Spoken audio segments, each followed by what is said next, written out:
করতেন, কারণ ভিন্ন জাতের শবদেহ বা মৃতদেহদের ছোঁয়া তৎকালীন সময় মহাপাপ ছিল। তারপর তিনি ছিলেন ব্রাহ্মণ, তাই নিশুতি রাতে তিনি প্রবাহিত গঙ্গা থেকে মৃতদেহদের তুলে এনে নিজে এবং বাকি শিষ্যদেরও শল্য চিকিৎসার অভ্যাস করাতেন মানব কল্যাণে। এইভাবে বিশ্বামিত্রের পুত্র সুশ্রুত দেবদাসের কাছে শল্য চিকিৎসায় পারদর্শী হতে থাকে। সুশ্রুতের বিষয়ে আরও তথ্য পেতে গেলে বারাণসীর হিন্দু ইউনিভার্সিটিতে যেতে হবে, যা IIDBHU নামে পরিচিত।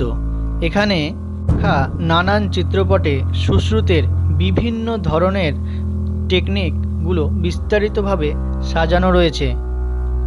ব্রেন সার্জারি ও রাইনোপ্লাস্টির মতো অত্যন্ত জটিল সার্জারিগুলোও তিনি সেই সময়ে করতে সফল হয়েছিলেন।